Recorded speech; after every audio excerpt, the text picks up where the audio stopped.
माननीय सांसद श्री हरीश द्विवेदी जी, माननीय विधायकगण श्री दयाराम चौधरी जी, श्री संजय प्रताप जायसवाल जी, श्री सीपी शुक्ला जी, श्री अजय सिंह जी, श्री रवि सोनकर जी, अपर मुख्य सचिव चिकित्सा एवं स्वास्थ्य समित मोहन प्रसाद जी, अध्यक्ष नगर पालिका परिषद श्रीमती रूपम मिश्रा जी, भारतीय जनता पार्टी के जिला के अध्यक्ष श्री महेश शुक्ल जी, यहाँ के मंडलायुक्त, पुलिस महानिरीक्षक, जिलाधिकारी, पुलिस अधीक्षक और सभी अन्य प्रशासन और पुलिस से जुड़े हुए अधिकारीगण, स्वास्थ्य विभाग के अधिकारीगण, उपस्थित भाइयों बहनों, वैश्विक महामारी कोरोना को सफलतापूर्वक नियंत्रण करने के उपरांत इस वर्ष का जो हमारा एक तीसरा संचारी रोग नियंत्रण का विशेष अभियान प्रारंभ हो रहा है। इसको जनपद बस्ती से पूरे प्रदेश के लिए इसका शुभारंभ करते हुए मुझे बहुत आनंद की अनुभूति हुई है, क्योंकि आज से लगभग 4.5 वर्ष पहले हम लोगों ने अंतर विभागीय समन्वय और जन संवाद के माध्यम से पूर्वी उत्तर प्रदेश की जिस एक महामारी ने यहाँ के मासूम को लगभग 4 दशक तक अनवरत रूप से निगलने का कार्य किया था, उस महामारी के खिलाफ इस अभियान का शुभारंभ हम लोगों ने किया था। और उस समय अंतर विभागीय समन्वय और जनमानस के साथ संवाद का क्या महत्व होता है, हमने इस ताकत को पिछले 4 वर्षों में महसूस किया। यद्यपि पहले चरण में हमारे गोरखपुर, बस्ती, कमिश्नरी के 7 जनपद इस कार्यक्रम और इस प्रयोग के केंद्र स्थल रहे, लेकिन धीरे धीरे करके प्रदेश के उन 38 जनपदों में जहां पर इंसेफ्लाइटिस यानी दिमागी बुखार से जुड़े हुए मरीज दिखते थे और व्यापक पैमाने पर मौत होती थी, उन सभी स्थलों पर हम लोगों ने इस अभियान को व्यापक रूप से प्रारंभ किया। और जब 3 वर्ष के अंदर हम लोगों ने लगभग इंसेफ्लाइटिस यानी दिमागी बुखार को लगभग 75% तक नियंत्रित करने और मौत के आंकड़ों को 95% तक नियंत्रित करने में सफलता प्राप्त की, और आज मैं कह सकता हूं कि दिमागी बुखार पूर्वी उत्तर प्रदेश के लिए जो अभिशाप बन चुका था, आज जो दिमागी बुखार पूर्वी उत्तर प्रदेश से पूरी तरह उन्मूलन की अंतिम दौर में चल रही है। और इसलिए बस्ती का आज का कार्यक्रम अत्यंत महत्वपूर्ण कार्यक्रम है। भाइयों बहनों, पूरी टीम ने, इसमें हमारे प्रशासन ने, स्वास्थ्य विभाग ने, जो हेल्थ वर्कर्स हैं, कोरोना वॉरियर्स हैं, यूनिसेफ है, दस्तक और पात जैसी संस्थाओं ने इस पूरे अभियान के साथ मिलकर के एक हेल्थ वर्कर और इससे जुड़े हुए जितने भी स्वयंसेवी संगठन थे, इन सब के साथ मिलकर के जो बेहतर समन्वय बनाया था। प्रदेश सरकार के लगभग 12 विभाग एक साथ मिलकर के इस कार्यक्रम को आगे बढ़ा रहे थे। उसके परिणाम जब 3 वर्ष के अंदर देखने को मिले, तो उस परिणाम के महत्व को हम लोगों ने समझा। और जब देश और दुनिया के अंदर कोरोना जैसी महामारी ने दस्तक दी, तो उस समय हम लोगों ने अंतर विभागीय समन्वय और जन संवाद की इस ताकत का फिर से इस्तेमाल किया। और आपने देखा होगा, पहली लहर को सफलतापूर्वक रोकने में जो मॉडल यूपी ने खड़ा किया था, दूसरी लहर ने लगभग 10 से 15 दिन तक हमें कुछ विचलित जरूर किया, लेकिन शीघ्र ही हम लोगों ने जब दस्तक अभियान की तर्ज पर निगरानी समितियां गठित करके डोर टू डोर सर्विलांस के माध्यम से इस कार्यक्रम को आगे बढ़ाने का कार्य किया, तो कोरोना की दूसरी लहर को भी नियंत्रित करने और तीसरी लहर के प्रभाव को समय से पहले ही रोकने में हमें सफलता प्राप्त हुई है। और यही कारण है कि कोरोना रोकने के लिए आज उत्तर प्रदेश देश और दुनिया के लिए एक मॉडल बना हुआ है। भाइयों बहनों, एक टीम वर्क का परिणाम है। जब सभी लोग एक दिशा में सोचते हैं और उसके अनुरूप प्रयास करते हैं तो उसके बेहतर परिणाम भी सामने आते हैं। शासन नीति बनाती है, जनप्रतिनिधि उसकी निगरानी करते हैं, प्रशासनिक टीम और संबंधित विभागों की टीम उसको आम जनमानस तक पहुंचाती है और जन सहभागिता के माध्यम से इन कार्यक्रमों को सफलता की नई ऊंचाइयों तक पहुंचाती है। तो उसके परिणाम ऐसे ही होते हैं जैसे कोरोना के लिए रोकथाम करने में हमें सफलता प्राप्त हुई है। आज इस सभागार में हम सब एकत्र हुए हैं। अनुमान करिए आज से 6 महीने पहले क्या यह स्थिति थी कि हम एक साथ इतने बड़े समूह के साथ किसी सभागार में एकत्र हो पाते? नहीं। या क्या उन राज्यों में जहां पर अभी भी लॉकडाउन चल रहा है, क्या इतना बड़ा समुदाय एक साथ एक जगह एक सभागार में एकत्र होकर के इस प्रकार के अभियान को और कार्यक्रम को आगे बढ़ा सकता है? जवाब मिलेगा नहीं। पर्व और त्योहार अभी हाल ही में आप लोगों ने विजयादशमी के आयोजन को संपन्न किया है। शारदीय नवरात्रि में मां दुर्गा की मूर्तियों की स्थापना करके जगह जगह आरती के कार्यक्रम संपन्न किए हैं, रामलीलाओं की मंचन के कार्यक्रम प्रारंभ किए हैं और मूर्ति विसर्जन के साथ समूह के साथ जाकर के इस कार्यक्रम को आगे बढ़ाया है। आज से 6 महीने पहले क्या इस प्रकार के कार्यक्रम संभव हो पा रहे थे? जवाब मिलेगा नहीं। अगर एक टीम वर्क काम नहीं करती और टीम एक साथ शासन ने निर्णय लिया, एक पॉलिसी बनाई, जनप्रतिनिधियों ने उसकी निगरानी की,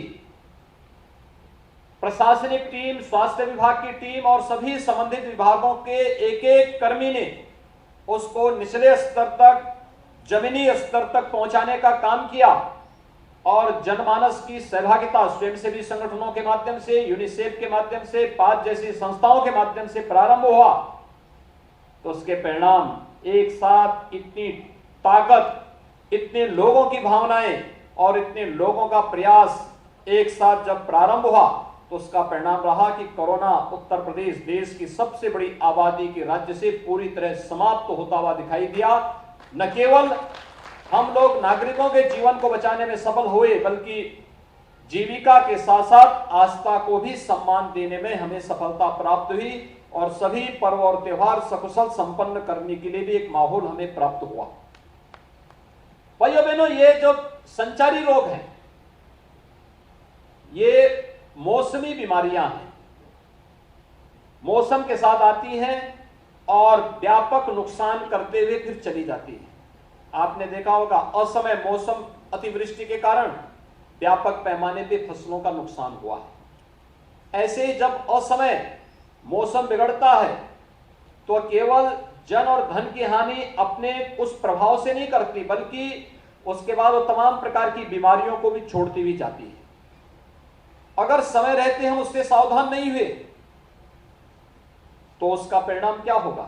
जल जमा होगा तो मच्छर होंगे, मच्छर होंगे तो गंदगी भी होगी, मलेरिया होगा, जल जमाव कहीं पर है, स्वच्छ जल भी है, जल जमाव है तो वहां डेंगू के लार्वा पनपेंगे, डेंगू फैलेगा, कालाजार फैलेगा, चिकनगुनिया भी आएगा और गंदगी है, शुद्ध जल की आपूर्ति लोगों को पीने के लिए नहीं हो पा रही है तो इंसेफ्लाइटिस यानी दिमागी बुखार भी फैलेगा। गंदा जल है, पेयजल के लिए शुद्ध जल नहीं है तो डायरिया भी होगा, तमाम प्रकार की अन्य बीमारियां भी पैदा होंगी। और इन सब के प्रति जागरूकता पैदा करने, प्रत्येक नागरिक के जीवन को बचाने के लिए 2017 से वर्ष में 3 बार प्रदेश सरकार संचारी रोग नियंत्रण के इस विशेष अभियान को आगे बढ़ाती है। याद रखना, अभी यह खतरा 15 नवंबर तक बना रहेगा और 15 नवंबर तक डेंगू है, कालाजार है, मलेरिया है, या फिर चिकनगुनिया है, या इस प्रकार की बीमारियों के खतरे बने रहेंगे। और इन खतरों से हर एक नागरिक के जीवन को बचाने के लिए आवश्यक है कि हम सावधानी भी बरतें और साथ साथ शासन के द्वारा चलाए जाने वाले कार्यक्रम का हिस्सा बनकर के जीवन को भी बचाने और उनकी जीविका को भी बचा करके जिससे वह व्यक्ति सम्मानजनक ढंग से स्वावलंबन का जीवन गुजर बसर कर सके, इसके लिए भी एक नया प्रयास किए जाने की आवश्यकता है। और इस संचारी रोग नियंत्रण का इस वर्ष का अभियान आज इसीलिए हम लोगों ने बस्ती से रखा है कि आज से 4 वर्ष पहले बस्ती के भी सैकड़ों बच्चे इस सीजन में दिमागी बुखार की चपेट में आकर के असमय काल कलवित होते थे, लेकिन आज वे सभी बच्चे अपने घर में अपने माँ बाप के पास सुरक्षित हैं और वे लोग भी उनकी प्रतिभा और उनकी ऊर्जा का लाभ आने वाले समय में समाज ले पाएगा या देश ले पाएगा। हम इस विश्वास के साथ इस कार्यक्रम के साथ आज बस्ती जनपद में यहां पर उपस्थित हुए हैं। भाइयों बहनों, कोरोना महामारी ने देश में और दुनिया में बहुत कुछ बदलाव लाया है। एक तरफ बहुत सारे लोगों ने अपने प्रियजनों को खोया है, अपने नजदीक के मित्रों को, अपने परिवार के सदस्यों को खोया है। वह एक दुखद स्थिति उन परिवारों के सामने, उन नागरिकों के सामने और समाज के सामने रही है और उन सब के प्रति हमारी संवेदना है। सरकार ने तय किया है कि सरकार ने इस बात को तय किया है कि कोरोना से जो मौतें हुई हैं वे दुखद हैं, उनके प्रति सरकार की पूरी संवेदना है। उन परिवारों को हम लोग कंपनसेशन के रूप में 50,000 रुपए उन परिवारों को प्रति मौत पर उपलब्ध करवाने की कार्रवाई शासन ने प्रारंभ कर दी है। लेकिन साथ साथ यह भी व्यवस्था की गई है कि आने वाले समय में इस प्रकार की महामारी से हम लोगों को बचा सकें। यह हम सबकी जिम्मेदारी बनती है, क्योंकि समाज में कहीं क्षति होती है भौतिक रूप से, और क्षति एक परिवार की होती है। कोई अपने भाई को खोता है, कोई किसी ने अपने परिवार के किसी वरिष्ठ को खोया है, किसी ने अपने पिता को, किसी ने अपने पति को, किसी ने अपने किसी सगे संबंधी को खोया है, किसी ने अपनी बहन को खोया है, किसी ने मां को खोया है, किसी ने पत्नी को खोया है, किसी ने अपने बच्चे को खोया है। वह दुखद स्थिति थी, लेकिन एक महामारी थी, इस सदी की सबसे बड़ी महामारी थी। और इस महामारी के प्रति बचाव के लिए प्रधानमंत्री मोदी जी के नेतृत्व में देश के अंदर जो कार्य हुआ है, आज उसका परिणाम है कि पहली बार किसी महामारी के लिए भारत ने स्वयं वैक्सीन विकसित किया, और एक नहीं 2 वैक्सीन विकसित किया। और भाइयों बहनों, कल तक पूरे देश के अंदर भारत के द्वारा विकसित की गए वो वैक्सीन 100 करोड़ लोगों को उसकी डोज कल तक दी जा चुकी होगी। 100 करोड़ लोगों को, याद करना, 100 करोड़ लोगों को ये डोज देने वाला भारत दुनिया का पहला देश है। और उत्तर प्रदेश देश की आबादी का एक बड़ा हिस्सा उत्तर प्रदेश में निवास करता है। कोरोना प्रबंधन हमारा सबसे बेहतर तो है ही, लेकिन देश के अंदर सबसे अधिक नागरिकों को कोरोना का डोज देने में भी हमें सफलता प्राप्त हुई। 12 करोड़ से अधिक लोगों को हम कोरोना डोज दे चुके हैं और अगले 4-5 दिन यानी एक सप्ताह के अंदर हम लोग ये संख्या 13 करोड़ पहुंचा चुके होंगे, क्योंकि हमारे पास कोरोना के वैक्सीन भी है और हम लोग एक दिन में 35 से 40 लाख लोगों को कोरोना वैक्सीन देने में सक्षम हैं। इस प्रकार की हमारी तैयारी है। पर्व और त्योहार के कारण, अतिवृष्टि के कारण थोड़ा कार्यक्रम प्रभावित हुआ है, लेकिन हमारा यह मानना है इन विपरीत परिस्थितियों का सामना करते हुए भी हर एक नागरिक का जीवन बचाना हमारे लिए अत्यंत महत्वपूर्ण है और इसलिए मेरी आप सबसे अपील होगी, संचारी रोग नियंत्रण का ये जो कार्यक्रम है, ये इन सभी प्रकार की विषाणु जनित बीमारियों से प्रत्येक नागरिक के जीवन को बचाने के साथ ही कोरोना जैसी महामारी से बचाव के लिए भी एक बेहतर प्लेटफॉर्म बनना चाहिए। और एक बेहतर प्लेटफॉर्म के रूप में हम व्यापक जागरूकता के कार्यक्रम के साथ इसको जोड़ सकते हैं।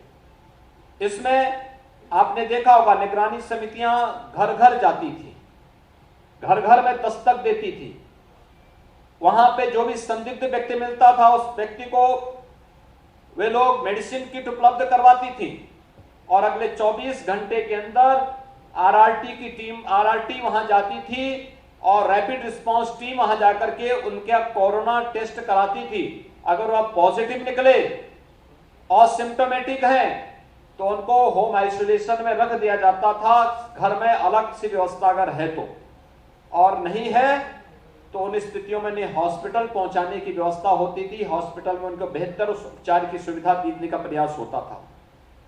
और देखते ही देखते 72,000 से अधिक निगरानी समितियां, जैसे प्रदेश के अंदर कोरोना महामारी के दौरान हर एक नागरिक की सुरक्षा के लिए अपनी जान की परवाह के बगैर लगातार कार्य कर रही थी, ऐसे ही दस्तक अभियान के अंतर्गत भी हमें एक एक घर में दस्तक देना है, एक एक व्यक्ति के घर में पूछना है कि किसी को बुखार के लक्षण तो नहीं, डेंगू के लक्षण तो नहीं, कोई मलेरिया तो नहीं, कालाजार तो नहीं, कोई अन्य कोई इस प्रकार की बीमारी तो नहीं। इन सब के बारे में जानकारी लेते हुए उपचार की सुविधा उपलब्ध कराते हुए, क्योंकि हम लोगों ने इंसेफ्लाइटिस के मुद्दे पर देखा है कि अगर बच्चे को समय पर हम लोगों ने सावधानी बरती तो बीमारी से बचा जा सकता है, लेकिन फिर भी अगर बीमारी आ गई और बच्चे को समय पर हॉस्पिटल पहुंचा दिया तो बच्चा पूरी तरह स्वस्थ होकर के, निरोग होकर के अपने घर वापस आ जाता है।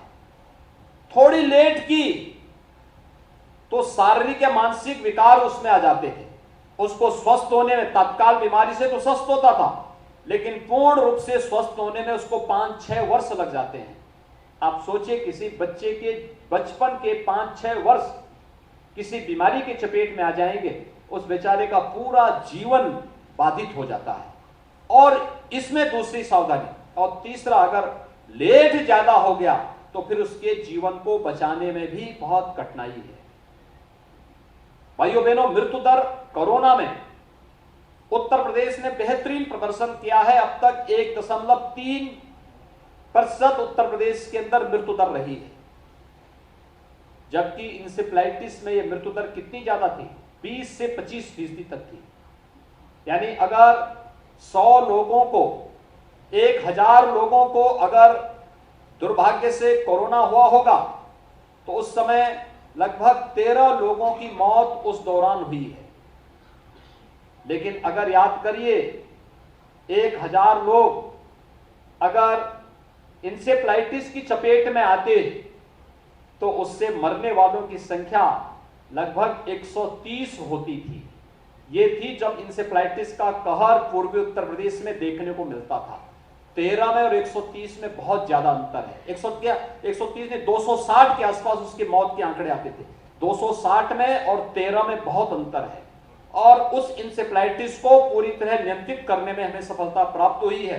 कोरोना को लगभग नियंत्रण हम लोगों ने किया है, लेकिन हमें सावधानी बरतनी पड़ेगी। पर्व और त्योहार के बारे में भी स्वास्थ्य मंत्री जी ने भी, माननीय सांसद जी ने भी और अपर मुख्य सचिव स्वास्थ्य एवं चिकित्सा ने भी आपके सामने कहा, पर्व और त्योहार आ रहे हैं, दीपावली का पर्व आ रहा है, उत्साह और उमंग के साथ पर्व और त्योहार मनाए जाने चाहिए। मेरा हमेशा मानना रहा है कि पर्व और त्योहार में पूरा उत्साह होना चाहिए, पूरा उमंग होना चाहिए, लेकिन जोश के साथ साथ होश भी हमें होना चाहिए। हमें कहीं भी उन नियमों का उल्लंघन नहीं करना है जिसके कारण कोरोना को आगे बढ़ने का अवसर प्राप्त हो। और उस स्तर पर, उस स्थिति में हर सार्वजनिक स्थान पर जाते समय मास्क का इस्तेमाल जरूर करना, भीड़ भाड़ वाले स्थानों में जाने से बचना। अगर हम भीड़ भाड़ वाले स्थान में चले गए तो फिजिकल डिस्टेंस जरूर बना करके रखें। अगर कोई व्यक्ति संदिग्ध मिलता है, तत्काल जिले के इंटीग्रेटेड कोविड कमांड सेंटर में इसकी सूचना देना या स्वास्थ्य विभाग और प्रशासन को इसकी सूचना देना और उसकी जांच करवा लेना, क्योंकि बड़ी संख्या में पर्व और त्योहारों के लिए लोग अपने घरों को आएंगे, दीपावली के लिए, छठ के लिए, भैया दूज के लिए। और ये लोग जो अपने घरों में आएंगे, रास्ते में या जिस प्रदेश से वे आ रहे हैं, हो सकता है उस प्रदेश में इस संक्रमण की चपेट में आ गए हों और उनके साथ संक्रमण आकर के यहां पर भी फैलाने का कार्य करेगा। उन स्थितियों में सतर्कता, सावधानी बरतने की आवश्यकता है। हमें संचारी रोग नियंत्रण के साथ साथ कोरोना जैसी महामारी से बचाव के उन उपायों को करते हुए कोरोना की वैक्सीन जिन लोगों ने नहीं ली वे अवश्य लें, इसके बारे में भी लोगों को प्रेरित करना होगा। एक डोज भी कोई व्यक्ति ले लेगा तो कोरोना से खतरे की लगभग 60 से 70% खतरा उसका टल जाता है। और अगर दोनों डोज ले लिए हैं तो ये मान करके चलिए कि कोरोना से बचाव के लगभग 99%, 100% तक खतरा उसका टल चुका है। लेकिन सावधानी तब भी बरतनी पड़ेगी और उस सावधानी को बरतते हुए न केवल हम अपना जीवन बल्कि अपनी जीविका के माध्यम से अपने परिवार और समाज का भी संबल बन पाएंगे। इस विश्वास के साथ संचारी रोग नियंत्रण के आज की इस वर्ष के 2021-22 के तृतीय चरण के अभियान की शुभारंभ करते हुए बस्ती में मुझे बहुत प्रसन्नता की अनुभूति हो रही है। मुझे विश्वास है कि बस्ती से प्रारंभ होने वाला यह अभियान पूरे प्रदेश के अंदर सफलतापूर्वक आगे बढ़ करके न केवल दिमागी बुखार को बल्कि डेंगू, कालाजार, मलेरिया, चिकनगुनिया और उन सभी प्रकार की बीमारियों को नियंत्रित करने के साथ ही, क्योंकि उसके खतरे, बरसात जिस प्रकार की हो रही है, ये बरसात में उस प्रकार के खतरे और भी दिखाई देंगे, उसको नियंत्रित करने के साथ ही हम लोग कोरोना जैसी महामारी को भी पूरी तरह नियंत्रित करने में सफल होंगे।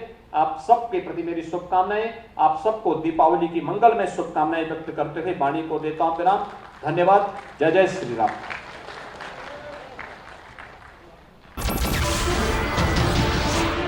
नमस्कार, मैं हूं मानक गुप्ता।